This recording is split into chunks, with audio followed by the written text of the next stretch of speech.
Hi, I'm Mrs. Mulhollan, and you're watching Jeff Tech News.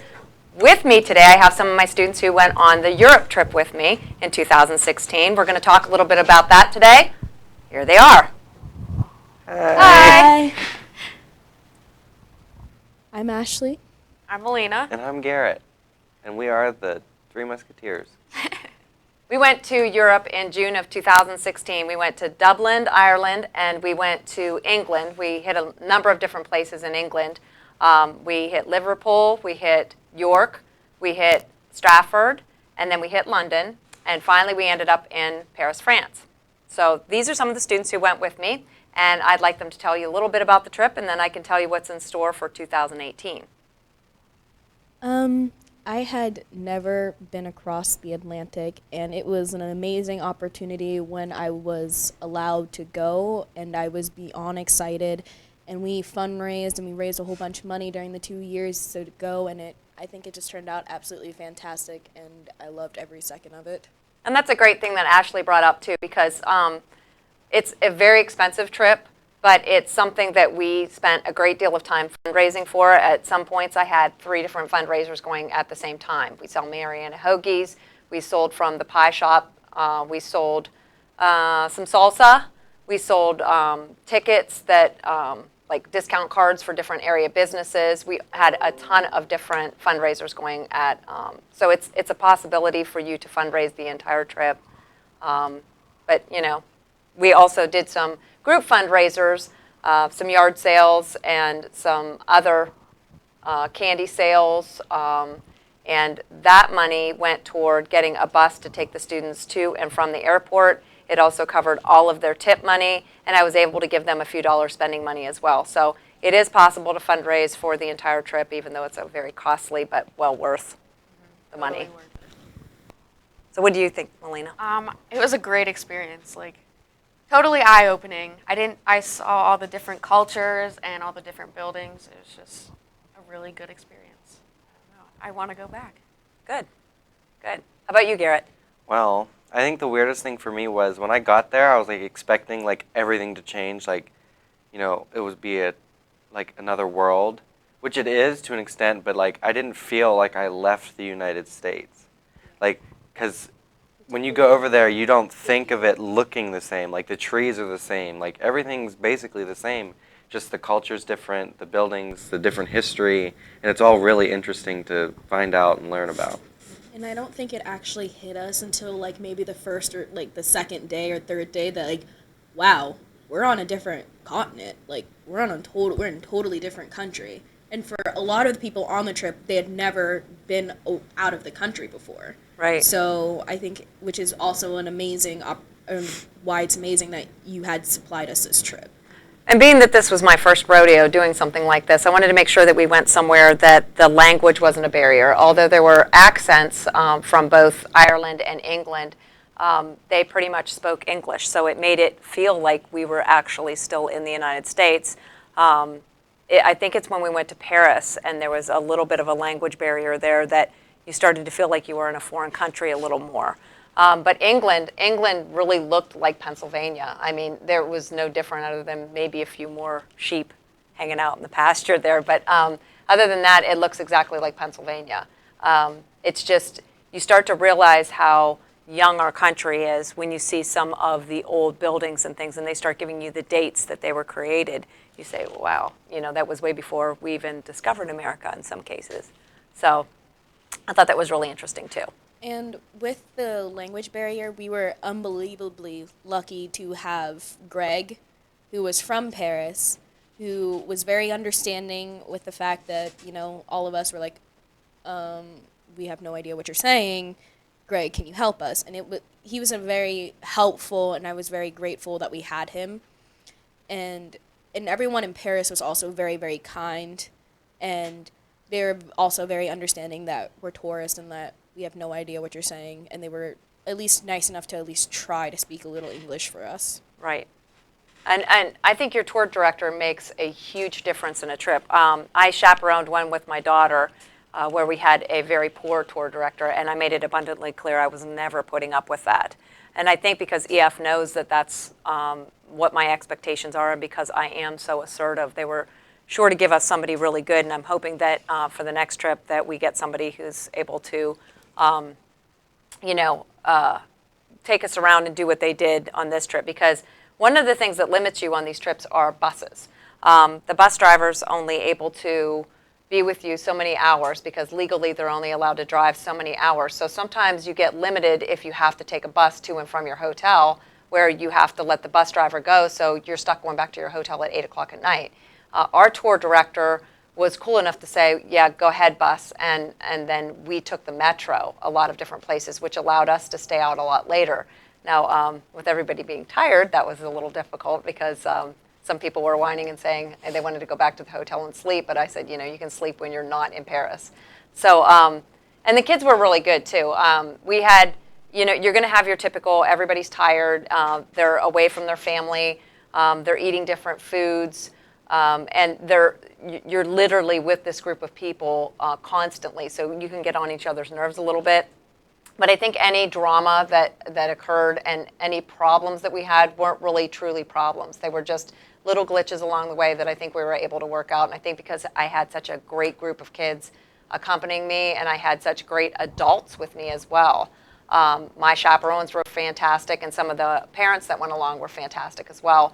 I think that made the trip even better, because if you have people who are negative or not able to, you know, kind of reel it in even when they are tired, then that can be a downer for everybody on the trip. I was worried about people losing passports, and they were actually very good about holding onto their passports. And I just think that we had an overall nice group. I didn't have to worry about people being stupid and sneaking off, because, you know, you see those movies Taken, and Hillary Duff. You told us yeah, no Hillary Duff. no Hillary moment. Duff. You know, you're not going to run around and find some Italian guy and jump on his moped, even though we weren't in Italy. But, you know, same concept. You're not going to find some foreign guy and jump on his moped and take off. And our kids were really good about that. They understood that this was fun, but that safety was the number one concern also. So we all worked very well together in that respect. So for 2018, I'm looking into a trip. It's probably going to be a little longer, which I think 10 days was rough, but it's probably going to have to be 12 days because Mrs. Mulholland's not very worldly insofar as history goes, and I didn't realize, and I'm ashamed to say it, but I did not realize that Auschwitz was in Poland and not in Germany. I guess because we associate it being a German concentration camp, we automatically think that it's going to be in Germany. It's in fact in Poland. And so in order to go I didn't want to go all the way over there and miss that concentration camp, because I believe it's probably the most renowned. Plus Schindler's factory is actually over in Poland there in Krakow. So we're going to fly into Krakow, Poland, and we're going to see Auschwitz and Birkenau and Schindler's factory. And then we're going to travel, which will take us quite a while. And I try to avoid being on the bus too long, but unfortunately to get from Poland over to Germany, it will be a haul. So I think if we get up early in the morning like we did the one day and sleep on the bus, then it will break down the trip. So we will be going to Berlin then, and seeing the Berlin Wall and a number of other places that are Hitler related, if you will. I'm not always fond of, I don't want everybody to think that Germany is just about Hitler. There's so many other beautiful components and parts to Germany, but unfortunately, I guess, most of the iconic places have to do with Hitler. So we are going to see some of the places that were popular for the Nazis and Hitler's Third Reich. So we are going to hit Berlin and all the highlights of Berlin, the Brandenburg Gate. And there is also a place in Berlin where the Jewish people used to get their passports stamped, and they still have that checkpoint in place where you can actually get your own passport stamped. So I thought that would be a cool thing for the kids to see. Then we're going to travel from Berlin to Nuremberg. We'll make a stop along the way at Leipzig, which is supposed to have a great market and shopping place, as well as be the setting for the Faust legend. I teach The Devil and Tom Walker, and it was based on that Faust legend. That's going to be one of the settings from that Faust legend. We'll stop there and see that as well. Then we'll head on to Nuremberg. There's the podium where Hitler made a lot of his speeches, and we'll be able to stand there and, of course, do our pictures because that's important. And then we'll head on down to Munich. I think Munich is one of the few places in Germany that was not destroyed during a lot of the wartime. And so it has more of the authentic German history and buildings, and it has the beer gardens, and I think that would be the best place for us to kind of just, I don't like to schedule my students too much in too many tours. I think they get to be boring. I'm all for education, but at the same time, I think we should have fun too. And I think sometimes some of these tours, when you've seen some architecture, you've seen it all. And some of the best times I ever had on these European trips were just kind of walking around and checking out the culture and getting to know people and looking around myself and kind of exploring. So that's one of the things we're going to do in Munich. We're basically going to explore and then have an authentic Augustine dinner. From there, we will go down to Switzerland. And in Switzerland, we'll see Rhine Falls, which is the largest waterfalls in the world. Got to do another chocolate tour because Switzerland, we did a chocolate tour when we were over in England.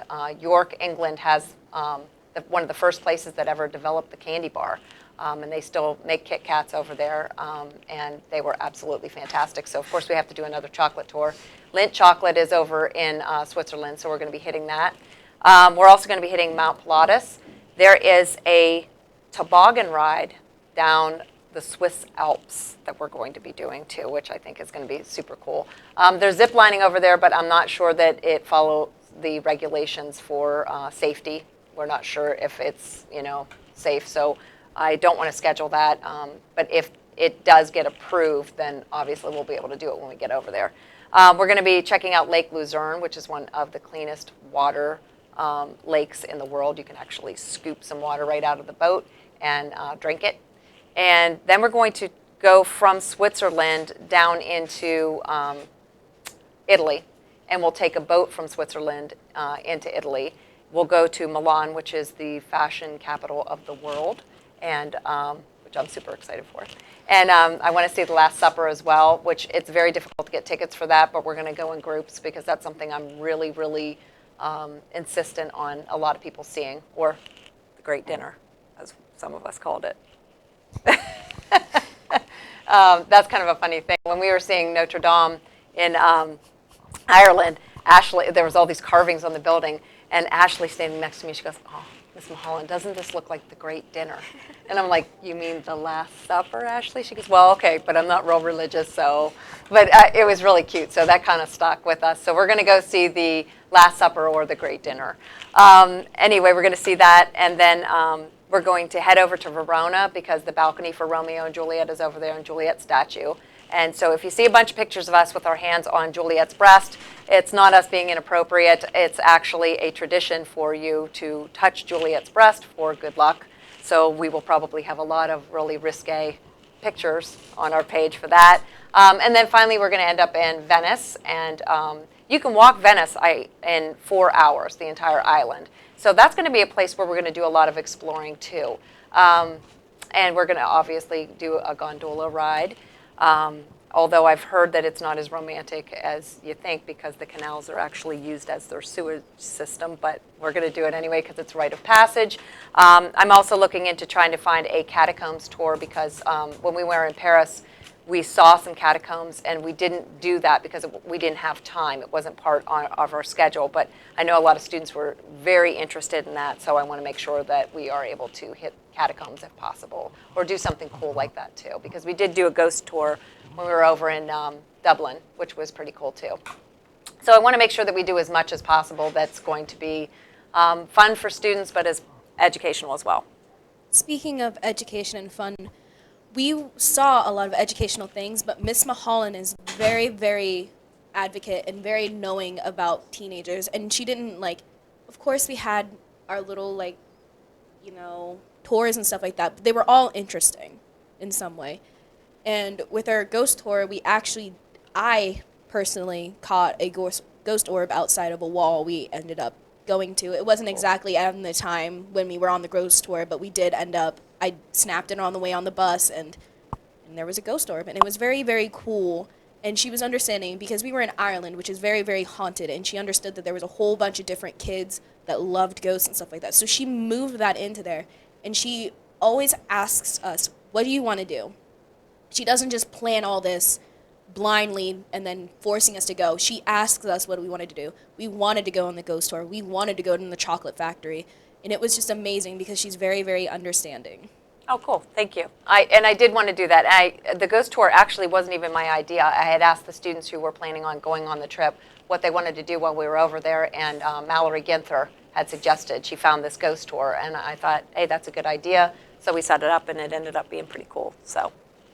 And also, personally, this trip allowed me to cross off something off of my bucket list. And I am a very, very advocate in art, and we got to go to, you're going to have to pronounce it for me. The Louvre. The Louvre. Yes. And I bawled like a little baby. I got to see the Mona Lisa and the Venus de Milo, and I cried the entire way through.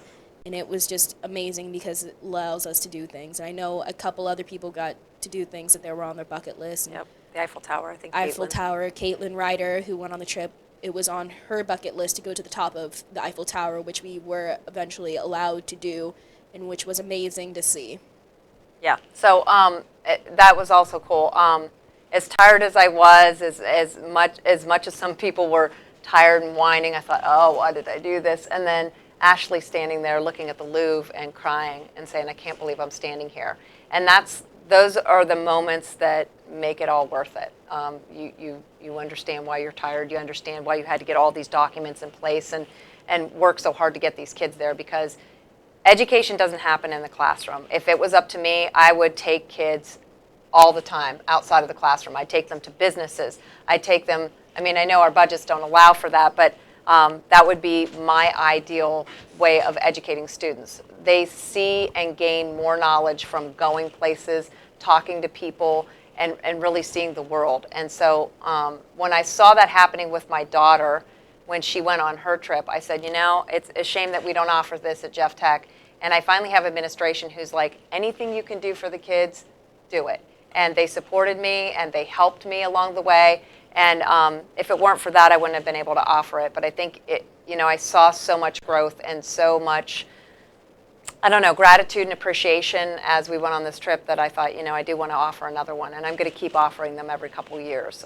Any student who graduates from Jeff Tech who went on one of my first trips is always welcome to come back to at the student rate. So that's something that I'm going to be continuing to offer, because I think I have the travel bug now. Now that I've done it, and I know Jade Steele has went with me, and she has also done a lot of traveling as well, and that's one of the things. She went on one trip, and all of a sudden she was just, determined to go on a bunch of them because she got the travel bug too, and she understood how important that was. Ashley's done quite a bit of traveling with her own family, and then also joined us on this trip, so I think she understands the benefits of travel and what that can do for you. So I hope everybody gets a travel bug after this. I know it's extremely expensive, and a lot of kids did not participate in the fundraisers but worked to pay for the trip. I hope it was worth it for them, but sometimes life gets in the way, and it's hard to save the money to go back and do that. But again, I hope that we can bring some more kids on the trip, and that some of my other students who attended before will come with us again. Well, I So. definitely plan on going on the next one. Good. As soon as you mentioned Auschwitz, I'm like, I'm going. I'm done. Let's go. Yeah. I might not go on the next one, but maybe the next one. Okay. Yeah, and you never know. I mean, you might have to skip a period of time if you're going to college, or you have to pay for a car or car insurance or whatever. But I do believe that there's a very strong benefit for it. And it's so much fun. It's a bonding experience. You learn things about people that you didn't know, and I don't know. You just always have that connection with those people that went on the trip. So thank you so much. I appreciate it. This is Mrs. Mulhollan, and that is your Jeff Tech News. Thank you so much for joining us.